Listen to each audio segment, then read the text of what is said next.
আমাদের একজন স্বাস্থ্য উপদেষ্টা আছেন, জেনেন ওনাকে, উনি ডক্টর মোহাম্মদ ইউনূসের ভাই ব্রাদার কোটায় এসছে।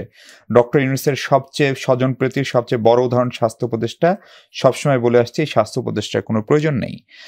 কথাগুলো বলছেন হাসনাত আবদুল্লাহ জুলাই গণ অভ্যুত্থানের প্রধানতমদের একজন, এবং আমরা দেখেছি যে কোনো সংকট আগে হাসনাত আবদুল্লাহ সবার আগে যেত।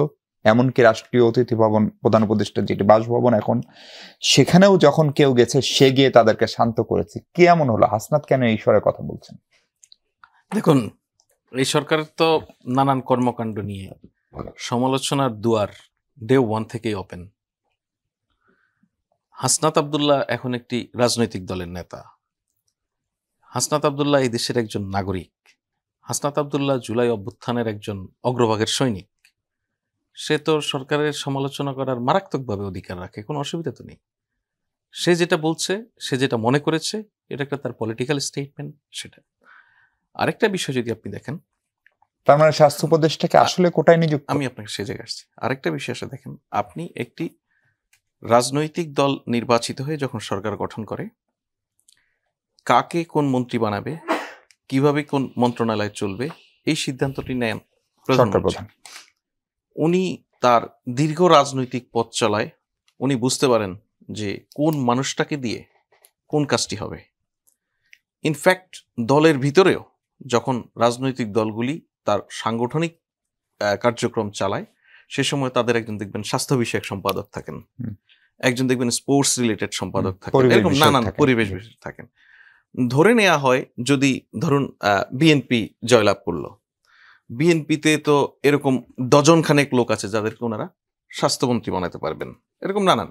সো এই সরকার তো এমন কোনো সরকার গঠন হয় নাই যেটা দীর্ঘদিন থেকে নার্সিং করে তার অনেক লোক রেডি করে রাখা আছে।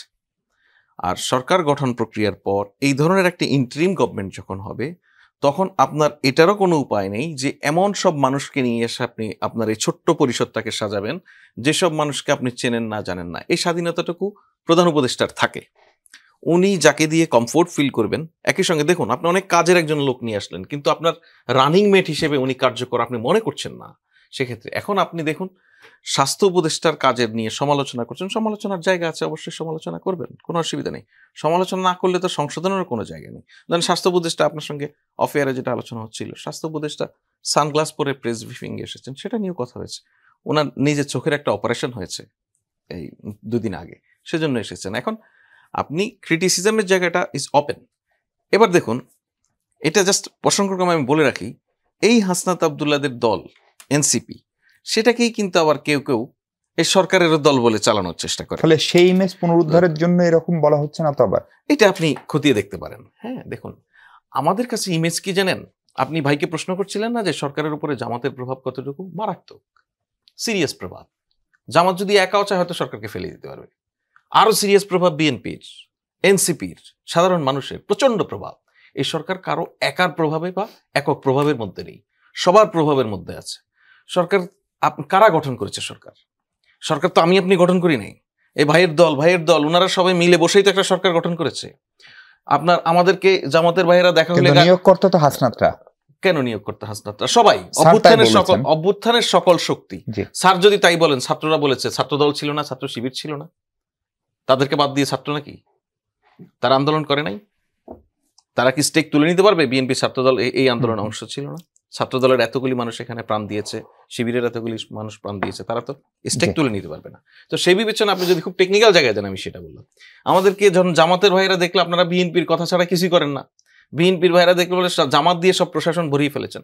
এখানে আমার কতটা এই কমেন্ট করা উচিত হবে আমি জানি না, তবে কখনো কখনো কমেন্ট দেখে এরকম মনে হয় যে জামাতের এত পাওয়ার কোত্থেকে আসলো, পুরা প্রশাসন সব জামাতের। তাহলে কি জামাতের আসলেই এত লোক এই দেশে? তাহলে তো অন্যরকম হওয়ার কথা ছিল। বাস্তবতাটা এরকম না। বাস্তবতাটা হচ্ছে কি জানেন? বাস্তবতা হচ্ছে আমাদের পলিটিক্যাল লিডাররা ময়দানের আলাপ আর টেবিলের আলাপ একরকম নয়।